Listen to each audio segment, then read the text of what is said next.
Kinabukasan, nagbukas ang araw sa isang magandang balita. Isang breaking news ang ipinalabas sa telebisyon. Nahuli na ang sindikatong responsable sa mga ilegal na gawain, kabilang ang human trafficking at pagpatay, sa pangungunan Ryan Jacobs at ng kanyang pamilya, natapos na ang paghahari ng sindikatong ito. Inaasahan na ang malalaking parusa laban sa mga pangunahing lider nito, kabilang na sina Dominic Montgomery at Shira Generoso. Habang pinapanood namin ng balita, hindi ko maiwasang maging emosyonal. Ito ang pruweba ng lahat ng hirap at sakripisyo namin. Tumulo ang luha ko habang niyayakap ko si Ryan mula sa likod. Nagawa natin ito, Sabrina. Bulong niya. Ang lahat ng ito ay para sa mga magulang ko, sa kapatid ko at para sa ating pamilya. Tumango ako.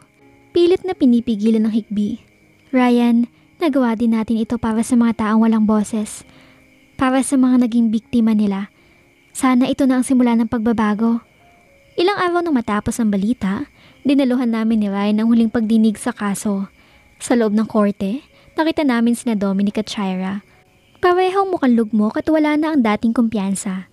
Habang binabasa ng hukom ang hatol, ramdam ko ang kaba sa bawat salita. Ngunit ang ibinaba ang desisyon, halos mapaluha ako sa ginhawa.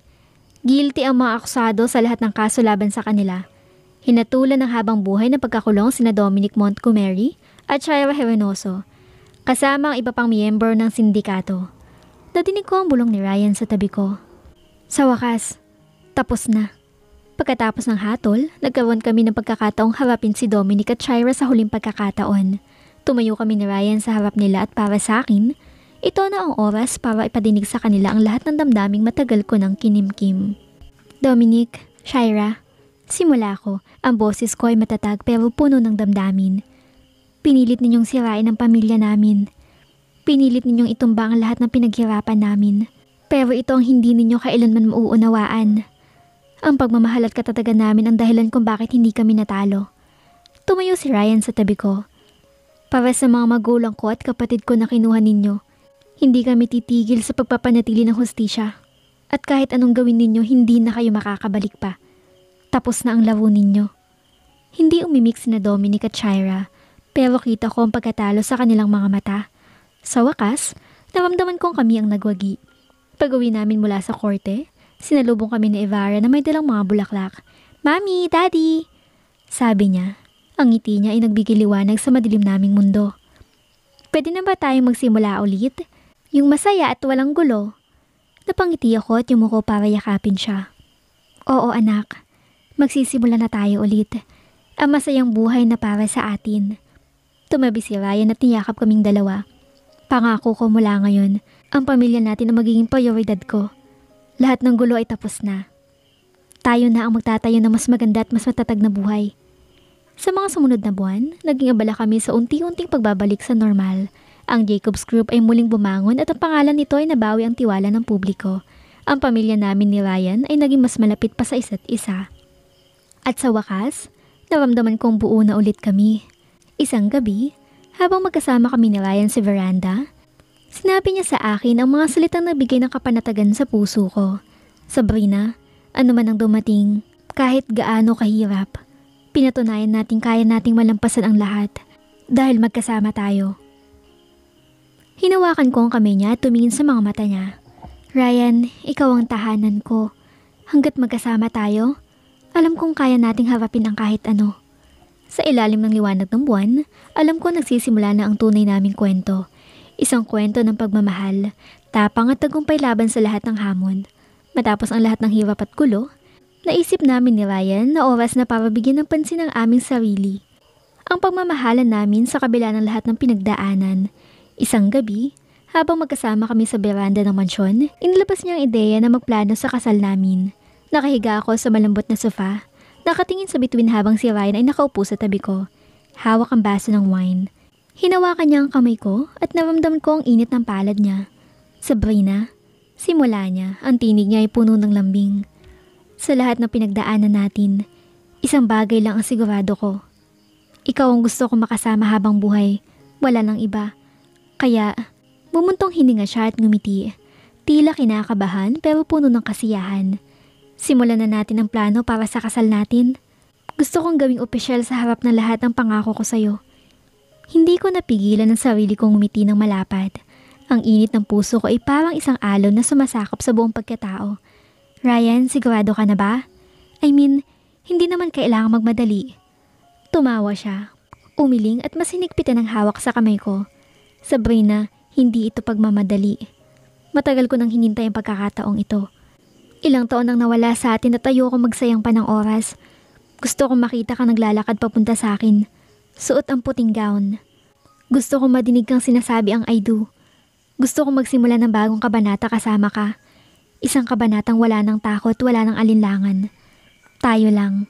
Kinabukasan, abala kami ni Ryan sa pagtingin ng mga wedding inspirations. Kasama si Evara. Naupo kami sa sala habang hawak-hawak ko ang isang magazine tungkol sa mga kasal. Mommy, gusto ko maging part ng wedding nyo. Excited na sabi ni Evara habang tumatalon-talon sa sofa. Tumawa ako nang hinaplos ang buhok niya. Siyempre anak, ikaw ang magiging pinakamagandang flower girl. Flower girl? Tumigil siya sa pagtalon at tumingin kay Ryan. Daddy, gusto ko din maglakad sa aisle kasama ka. Hinila siya ni Ryan papunta sa kandungan niya at hinalikan ang noon nito. Anak, ikaw ang magiging prinsesa namin sa araw na yon. Pwedeng-pwede ka maglakad sa aisle kasama ko. Napangiti ako habang pinapanood silang mag-ama. Ramdam ko ang kasiyahan sa paligid. Pagkalipas ng ilang araw, nagpunta kami sa isang estate na sikat sa grand weddings. Ang lugar ay napapalibutan ng malawak na hardin, puno ng mga rosas at fountain na umaagos sa gitna. Na makita ko ang lugar, napabuntong hininga ako sa ganda nito. Ryan, ang ganda dito. Bulong ko habang hawak ang braso niya. Ngumiti siya halatang nasiyahan din sa lugar. Ito na ang gusto ko. Isang lugar na tahimik, maganda at perfecto para sa atin. Naupo kami sa isang bangko habang ini-imagine ko ang araw ng aming kasal. Ryan, anong gusto mong theme? Gusto mo ba ng elegant, classic or something unique? Gusto ko simple lang, sagot niya. Basta ikaw ang bride, yun ang pinakamagandang tema. Natatawa akong inirapan siya. Ryan, seryoso ako. Seryoso din ako, sagot niya. Hawak ang kamay ko. Ikaw ang dahilan kung bakit magiging espesyal ang araw na iyon. Kahit saan pa tayo magpakasal, kahit ano pang kulay ng dekorasyon, basta't nandyan ka, sapat na yon. Pag-uwi ng mansyon, sinimulan naming buuin ang listahan ng mga bisita. Si Evara ay abalang nagdodrawing ng mga flowers sa kanyang papel habang binabanggit ng mga gusto niyang imbitahan. Mami, si Tita Erin ba pupunta? Tanong niya. Oo naman anak, lahat ng importante sa buhay natin nandun. Sagot ko. Tapos si Tito Benji, di ba Daddy? Dagdag niya, tumitingin kay Ryan. Tumango si Ryan. Oo, at alam mo ba anak, magiging masaya ito. Pero ang pinaka-importante ay ikaw, ang mami mo at ako. Tayo ang magiging highlight ng araw na yon. Kinagabihan, habang nakahiga kami ni Ryan sa kama, hindi ko maiwasang isipin ang lahat ng plano. Ryan, parang ang daming kailangang gawin. Sabi ko habang iniisip ang venue, ang gown, ang cake at ang lahat ng detalye. Hinila niya ako papalapit sa kanya at niyakap na mahigpit. Sabrina, huwag kang mag-alala. Gagawin natin itong magkasama. Hindi mo kailangang magpasan ng lahat. Tandaan mo, kasal natin to, hindi lang sa'yo. Pero gusto ko maging perfect. Sagot ko, hindi kailangang maging perfect. Basta't magkasama tayo, magiging perfect na yun. Habang nakahiga ako sa dibdib niya, naramdaman ko ang pagpatak ng luha ko. Hindi dahil sa lungkot, kundi dahil sa kasiyahan. Alam kong pagkatapos ng lahat ng pagsubok, nahanap ko ang taong para sa akin. Ang taong pipili sa akin araw-araw. Ryan, bulong ko, ang boses ko ay puno ng emosyon. Salamat kasi sa kabila ng lahat, pinili mo ako. Mahal na mahal kita. Hinalikan niya ang aking buhok at bumulong. At mamahalin kita habang buhay, Sabrina. Sa gabing iyon, habang ini-imagine namin ang aming espesyal na araw, napatunayan kong tama ang lahat ng desisyon namin. Kami ang dahilan ng lakas ng isa't isa. At handa na kami magsimula ng panibagong kabanata. Isang masaya, puno ng pagmamahal at walang hanggan. Hindi ko inakala na magiging ganito ka-exciting isang bridal shower. Sa totoo lang, hindi ko ito masyado napagtuunan ng pansin dahil abala ako sa mga preparasyon ng kasal.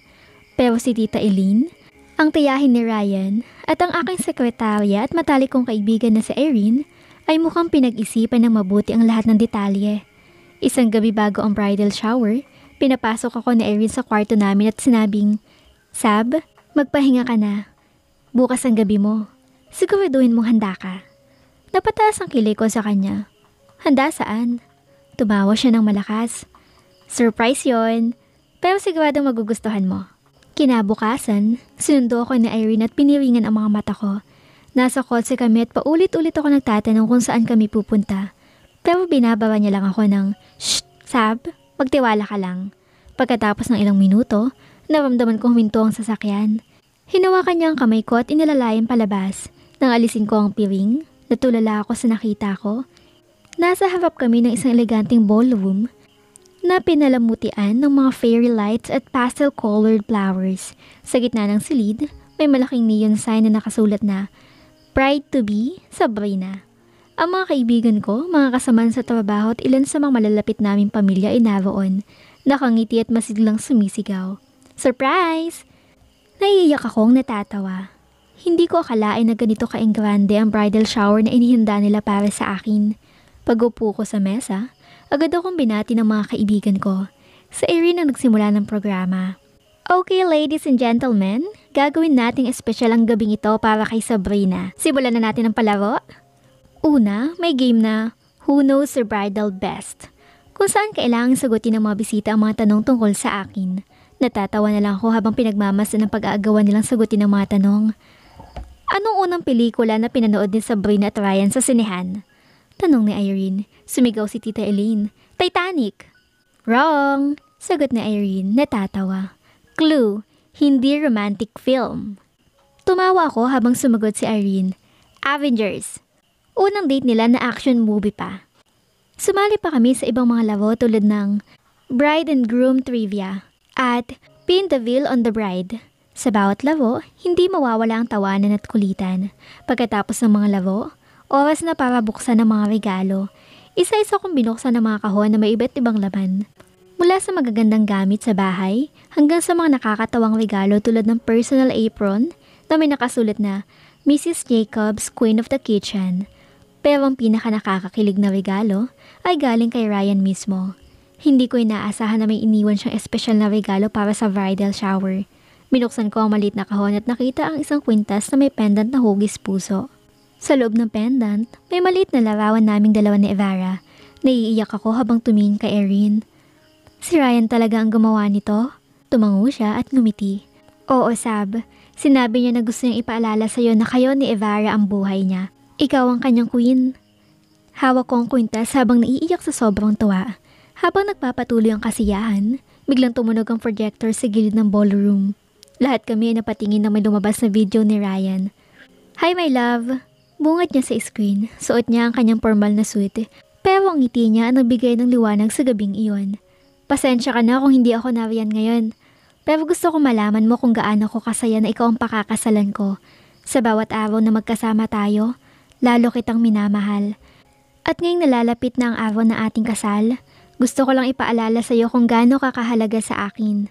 Nagtawanan ng mga bisita nang biglang magbiro si Ryan. Sana hindi ka masyado magpakasaya ngayong gabi at pagtira ka ng energy para sa akin, ha?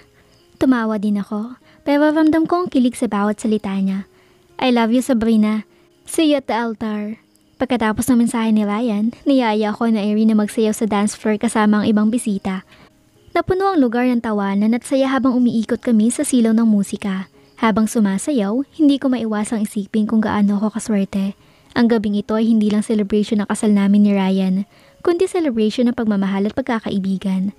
Habang umiikot ang gabi, ramdam ko ang saya ng lahat ng tao sa paligid ko. Alam kong kasal namin ni Ryan ang simula ng mas masayang yugto ng aming buhay. At handa na akong harapin iyon kasama siya. Ang buong mansyon ay abala sa pag-aayos para sa malaking araw bukas. Ang araw na muli akong ikakasal kay Ryan. Ngunit kahit gaano ka-busy ang paligid, tahimik ang puso ko. Tahimik pero puno ng kilig, excitement at bahagyang kaba. Nasa kwarto na ako, nakaupo sa harap ng salamin habang inaayos na Erin ang buhok ko. Sab, sigurado ka bang handa ka na para bukas? Tanong niya habang may pilyong ngiti sa labi. Natawa ako. Irene, ilang beses mo na yung tinanong sa akin ngayong araw. Well, gusto ko lang madinig ulit kung gaano ka kasaya. Alam mo naman ako, mahilig sa kilig. Sagot niya. Napatitig ako sa sarili ko sa salamin. Kita ko sa mata ko ang hindi matatawarang kasiyahan. Handang-handa na ako, Irene. Hindi ko alam kung bakit parang ngayon lang nagsisink in na magpapakasal ulit ako kay Ryan. Pero alam mo, parang tama lang talaga ang lahat ng nangyari. Parang ito ang perfect timing. Tumigil si Irene sa pag-aayos ng buhok ko at niyakap ako mula sa likod. Alam mo, Sab, deserve mo to. Deserve mo ang lahat ng happiness. At alam ko na mahal ka ni Ryan. Kitang-kita ko sa bawat galaw niya, sa bawat ngiti niya sa'yo. Napaluhod ako sa kama matapos siyang yakapin pabalik. Salamat, Irene. Salamat sa lahat ng suporta mo. Ilang saglit pa, biglang may kumatok sa pinto. Si Evara, na kanina pa abala sa pagdidikit ng mga dekorasyon sa dining area, ang sumilip. Mommy, si Daddy gusto kang makita. Napakunot-no ako. Ha? Akala ko ba bawal makita ang bride bago ang kasal? Sabi niya gusto ko daw niya makausap. Sabi ni Evara habang hinihila ako palabas ng kwarto. Pagdating ko sa hallway, nandun si Ryan. Nakasandal sa pader, suot ang simpleng polo shirt at jeans. Ngumiti siya nang makita ako at parang bigla ako nag-init dahil sa sobrang kilig. Ryan, bawal to. Sabi ko habang sinusubukang itago ang kilig sa boses ko. Tumawa siya at tumingin sa akin na parang ako lang ang tao sa buong mundo. Sabrina, hindi naman ako makakapaghintay hanggang bukas para lang sabihin sa'yo kung gaano kita kamahal. Naglakad siya palapit sa akin na tinawakan ng kamay ko. Pwede mo na akong pagalitan mamaya, pero ngayon, hayaan mo muna akong makita ka. Mahawakan ka at sabing hindi ako makapaghintay na maging asawa mo ulit. Hindi ko mapigilang tumawa ng mahina habang lumingon kay Irene na nagtatago sa likod ng pinto. Irene, ikaw ba may pakana nito? Maybe. Sagot niya, sabay takbo palabas ng hallway. Iniwan kaming dalawa. Hinatak ako ni Ryan papunta sa veranda ng mansyon, kung saan tanaw ang maliwanag na buwan. Tahimik ang gabi pero ang tibok ng puso ko ay parang malakas na tugtog sa pandinig ko. Sabrina, gusto ko lang ulit ipaalala sa'yo. Simula niya habang nakahawak sa magkabilang kamay ko. Kung gaano ako nagpapasalamat na ikaw ang kasama ko sa buhay. Ang dami nating pinagdaanan. Masakit, mahirap. Pero nandito pa din tayo. Tumango ako. Naramdaman ang bigat na emosyon sa bawat salita niya. Ryan, hindi ko din inakala na dadating tayo sa puntong to. Pero nagpapasalamat ako sa bawat araw na kasama kita. Hinawakan niya ang mukha ko at tumingin ng diretso sa baka mata ko. Sabrina, simula bukas, gagawin ko misyon sa buhay ko na patawanin ka araw-araw. Pangako ko na hindi kita bibitawan kahit anong mangyari. Napatitig ako sa kanya. Naramdaman ng paglingid ng luha sa mga mata ko. Ryan, alam kong totoo ang lahat ng sinasabi mo at alam kong mahal mo ko. Pero gusto ko lang sabihin na mahal din kita. Buong puso, walang alinlangan. Ngumiti siya bago ako hinalikan sa noo. Bukas magiging araw natin at simula bukas, wala nang hahadlang sa atin.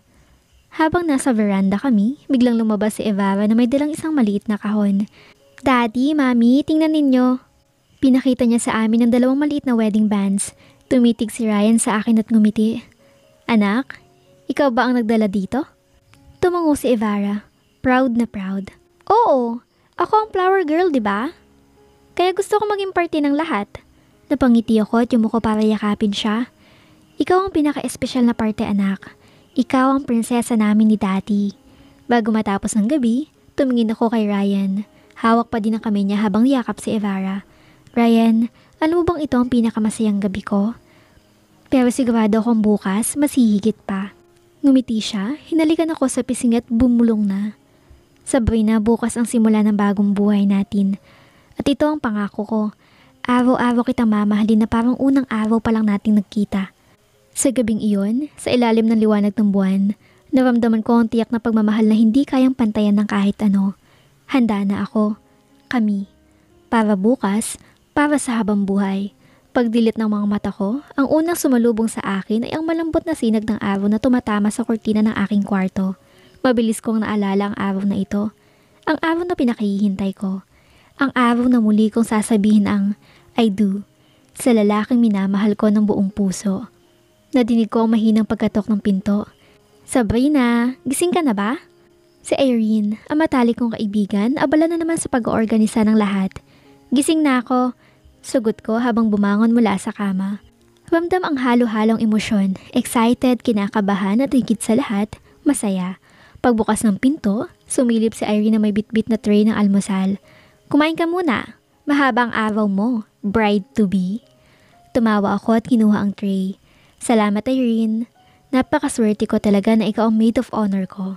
Of course! Sagot niya habang naupo sa gilid ng kama ko. At syempre, may sorpresa ako mamaya. Pero bago yun, kailangan mo munang maganda. Isang oras ang lumipas, nasa harap na ako ng salamin habang inaayos ng stylist ang buhok ko. Isang classic updo na may mga bulaklak ang napili ko para sa araw na to. Ang makeup artist naman ay masinsing inaayos ang aking muka. Natural at elegantang itsura na akma sa araw na ito. Habang inaayos nila ako, hindi ko maiwasang maalala ang lahat ng pinagdaanan namin ni Ryan. Mula sa mga unang araw na hindi namin pagkakasundo, hanggang sa mga panahon ng sakit at sakripisyo. At ngayon, narito kami. Malapit na magsimula ng panibagong kabanata ng aming buhay. Sabrina, sabi ni Erin habang nakangiti. Kung makikita mo lang ang sarili mo ngayon, siguradong iiyak si Ryan sa altar. Tumawa ako. Hindi ko naman siguro siya mapapaiyak. Tiwala ka sa akin. Sagot niya. Pag nakita ka niya, hindi lang siya iiyak. Maluluha siya sa sobrang saya. Ikaw kaya ang pinakamagandang babaeng nakita niya.